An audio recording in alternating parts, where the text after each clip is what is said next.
Hey, welcome back to Nitpick Locks. Today we're doing the Struggle Bus 100 giveaway that Vector Potential's doing, where he wants us to talk about and work on a lock that we are struggling with. Spend 15 minutes, at least 15 minutes working on it. And if we get it open, talk about what we did differently that particular time to get it open. Or, if we don't get it open, then we're still on the struggle bus. So right now it's the gold GP that's here in front of us. It's a 19 pin, 3-row Japanese temple lock. Been working on this thing for a while. I started to progressive pin it into right side, then just left side, then left and right side, and then going on the top. It's the only real lock that I felt like I've gotten any progress with when it comes to progressive pinning. But still, at the end of the day, I don't like the progressive pin locks. I feel like it changes too much in between each pin being added and so forth that I'd rather bash my head into the wall trying to pick it fully pinned and figure out what's going on rather than incrementally progress the lock. On this one, if we look at the key, pin 5 on the left is a no lift. 1, 2, 3, 4. Yeah, pin 5 is a no lift. And on the top, pins 1, 4, 5, and 7 are no lifts. I'm saying not no lifts, max lifts. 1, 4, 5, and 7 are max lift. Everything on the right side, which is in the bottom of the key here, or if you want to put over the top of the key there, everything gets moved. There are no max lifts or no lifts. So everything gets moved somewhat. So to help with it, I put these tensioners together. These are like a Moki and 2 covert instruments. Tensioners stacked and a little groove down the middle. Kind of like you would on iron sights, but it takes up almost the entire keyway at the bottom there. Little groove lets your pick sit in it and keeps you centered in the lock, really, especially for the top pins.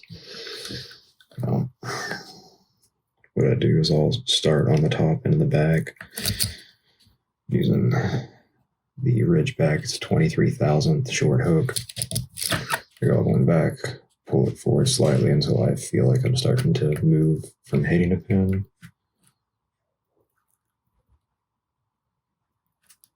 When we get on it, we'll raise it up.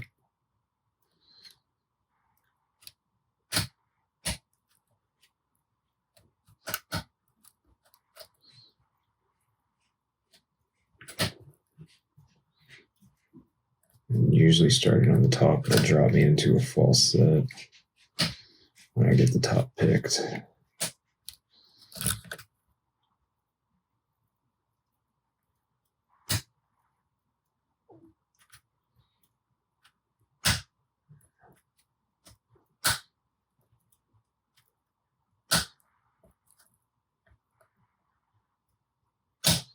Now we're getting some clicks here.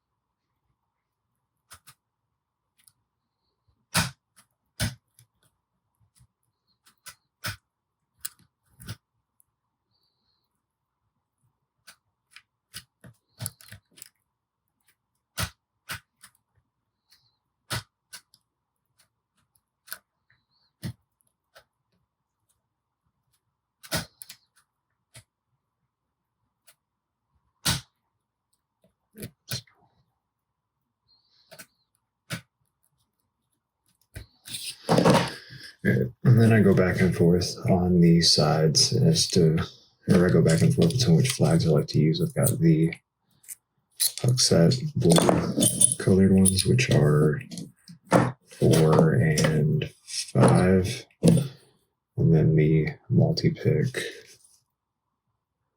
4 and 5 as well. I like the huck ones. They're a little more sturdy.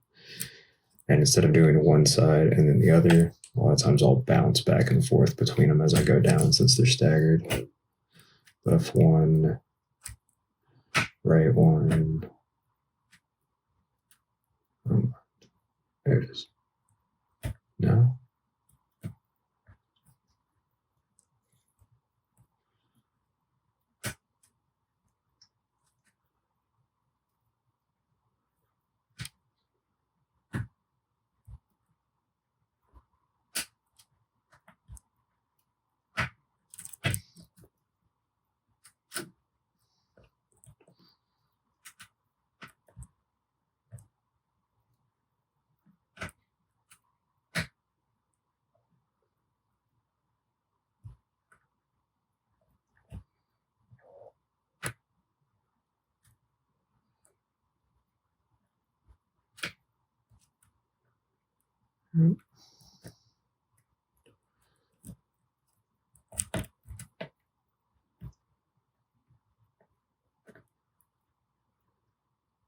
That's our, there we go. That's left 5, no lift.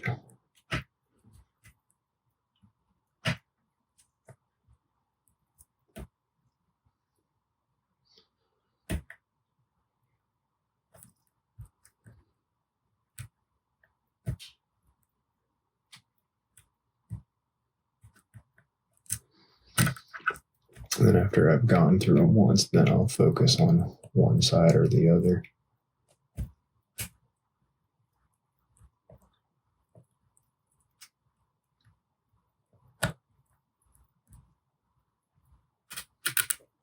Just reset everything. All right, let's just start on the sides.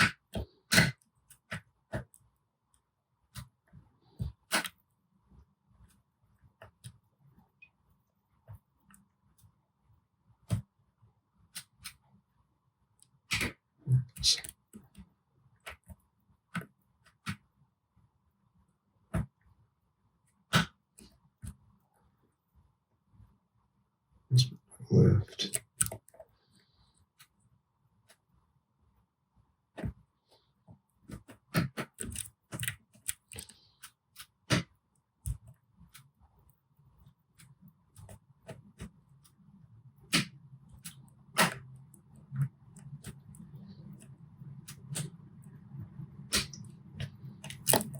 Right.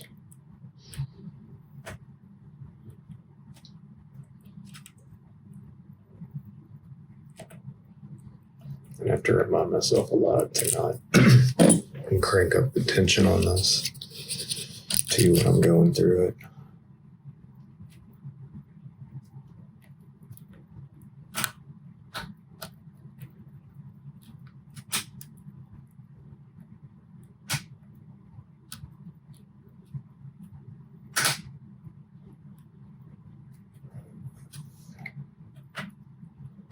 Four, 3, come on.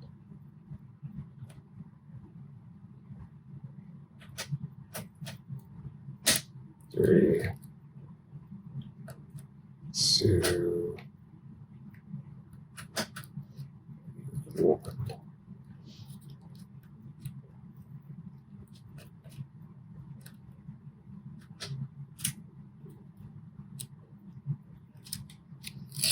Let's go down the top again. 7.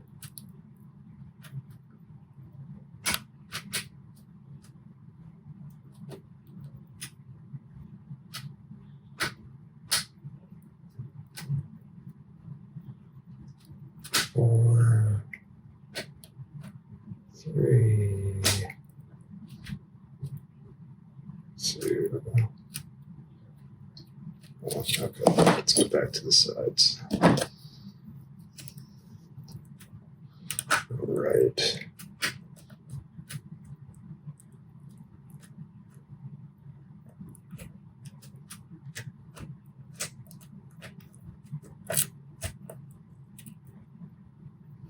think up until Thursday night, it would have been the Z that I probably would have made this video with.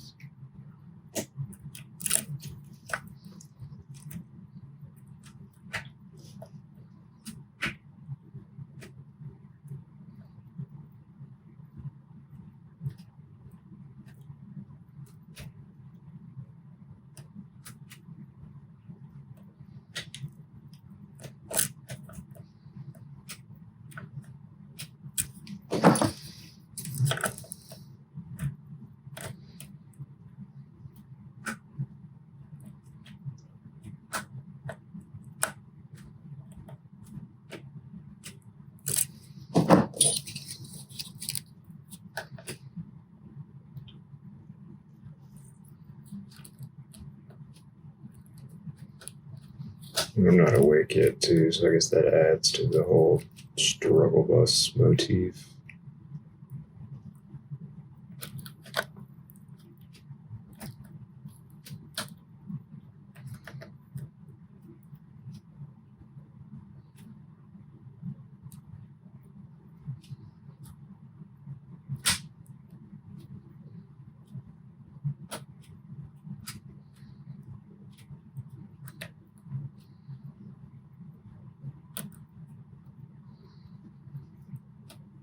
I like to talk more during videos when I'm picking, but with the higher security locks, it's not as easy to do that.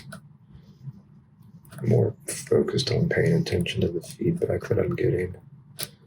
But maybe if I just start doing it anyway,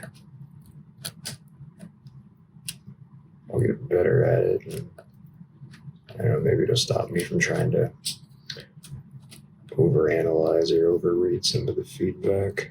Who knows? A lot of it's just skill. I like to classify myself as a mediocre picker.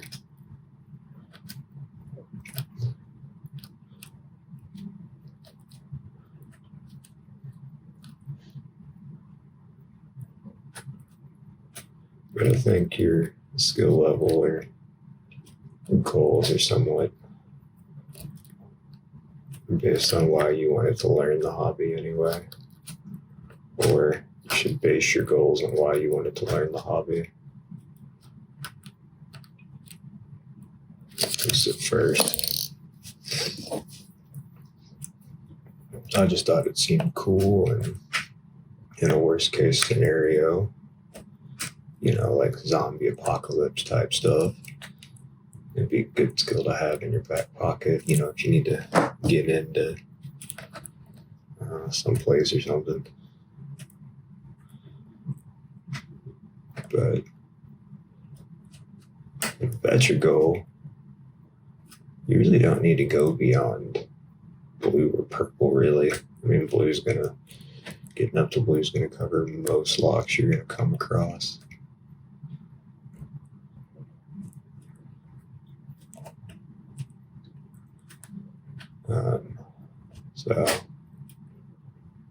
But things change over time. And that may have been my initial reasoning or logic behind it. But now it's just something I enjoy doing. And I just want to get better at it. For no other reason than personal pride.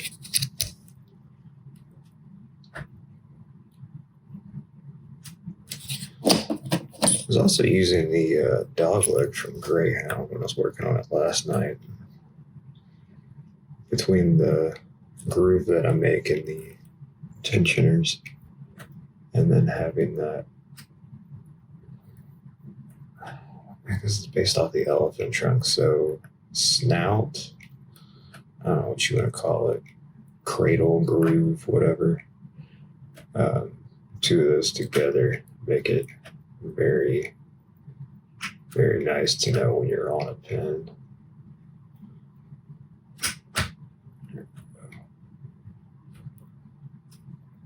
The other thing that I'll do when I'm picking locks,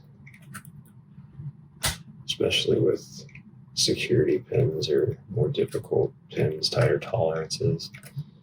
It's something you want to do when you come across gens too, and you have to float pick, is hitting the pin from different angles. So you'll see that in my videos sometimes, where instead of just going straight up and down, you'll see me kind of angle my pick to one side or the other, trying to get a better angle on the pin to see if we can knock it loose with pressure from another direction. And I really do feel like the top's set. Oh no, that's not. Say I feel like it is, but then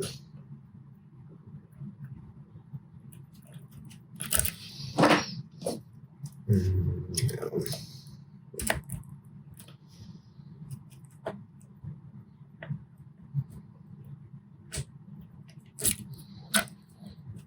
I like challenges or whatever you want to call these for the giveaway rules, entry requirements like this, where you're showing people struggling with lock and not getting opens easily or quickly or at all. Because I think it's easy to fall into the trap of watching pickers. Because the only thing everybody really posts or wants to post are the opens. It's important for everyone to know that we're not grabbing locks off the shelf and immediately just like, got that one. That was no problem. That's piece of cake. And sometimes it is, depending on the lock or the level. That'll happen, but especially for these more advanced, higher security locks, it ain't an easy walk in the park like we got it a day before and the next way we're posting a video. I've had this lock for several months.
But we'll get this eventually.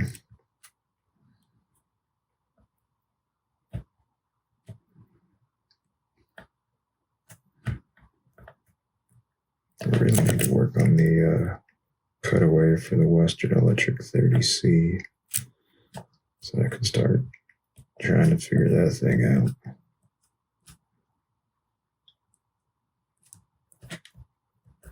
I mean, they feel set.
The other lock that I seem to be struggling with a lot here lately is the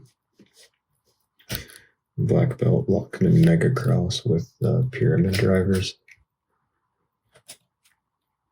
But that one is on loan to NCR right now.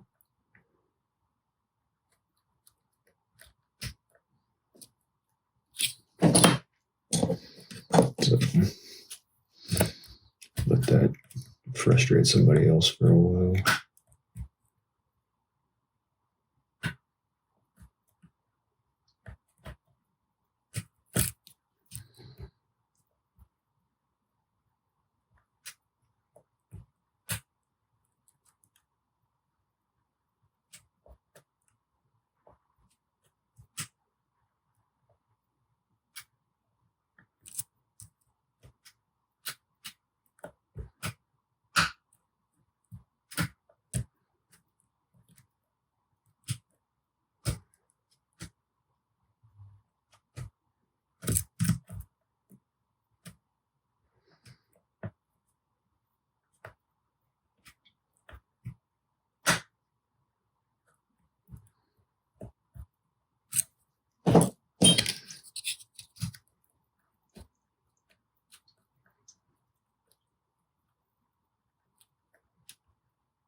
I'd say the more I get angry or frustrated with a lock, I usually switch over and go to making some challenge locks. So I think that plays a role in the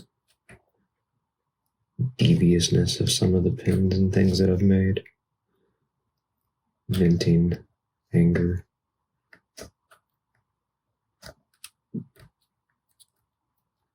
All right. We'll call that for now. Okay. Good. So the gold GP, this is my struggle bus lock at the moment. Oh, excuse me. Hope this works for you, Vector. And your challenge lock will be sent out Monday or Tuesday. We've made the Kessel run for him. And I think it's pretty cool. It's most engraving I've done. It's not the greatest work, but we're getting better. I'm going to enjoy some more caffeine and try to wake up. Y'all have a great day.